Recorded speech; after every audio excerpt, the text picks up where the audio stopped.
Hello friends, అందరికీ నమస్కారం. ఐపీఎల్లో చిట్ట చివరి మ్యాచ్లో ఆర్సీబీ ఘన విజయంతో టేబుల్ 2 ర్యాంకులో మరి ముందుకు వస్తుపోయిందని చెప్పుకోవచ్చు. వాస్తవానికి ముందుగా బ్యాటింగ్ చేసిన ఎల్ఎస్జీ 220 రన్స్ చేసింది.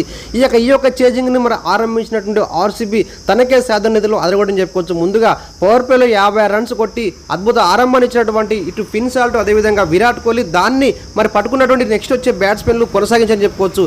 ఇక యాజ్ యూజువల్గా ప్రతి మ్యాచ్లో 50 రన్స్ కొడుతూ తన ఎంతో విలువైన ఆటగాడో చాటి చెప్పినటువంటి కింగ్ విరాట్ కోహ్లీ ఈ మ్యాచ్లో కూడా 50 రన్స్ కొట్టి అవరగొట్టని చెప్పుకోవచ్చు. ఇక అదే కాకుండా కెప్టెన్ ఇన్నింగ్స్ తోటి మొత్తానికైతే ఆడుతున్నటువంటి రెండో మ్యాచ్ కెప్టెన్గా చేస్తున్నటువంటి జితేష్ శర్మ, రెండో మ్యాచ్ కెప్టెన్ చేస్తున్న జితేష్ శర్మ తనకే సాధనీతిలో అదరగొట్టి టీం ఆర్సీబీని ఘన విజయం సాధించడంలో కీలక పాత్ర పోషించాడు. మొత్తానికైతే చివరిలో 11 రన్ రేటు కావాల్సిన దశలోనే జితేష్ శర్మ అదేవిధంగా అగర్వాల్ మంచిగా ఆడడంతో టీం ఆర్సీబీ ఘన విజయం సాధించింది. అదృష్టం కూడా మరి ఆర్సీబీ వైపు ఉండడంతో ఇటు క్యాచ్లు మిస్ కావడం, రన్అట్ మిస్ కావడం, అదేవిధంగా క్యాచ్ అవుట్ అయినా కూడా నో బాల్ పడడంతో ఒక్కసారిగా ఊపిరి పీల్చుకుంది మన ఆర్సీబీ. ఏదేమైనా కూడా ఈ మ్యాచ్లో మాత్రం తనకే సాధనీతిలో అదరగొట్టినటువంటి ఆర్సీబీ మొత్తానికైతే చాలా సంవత్సరాల తర్వాత నెంబర్ 2 ర్యాంకులో మరి అడుగుపెట్టింది.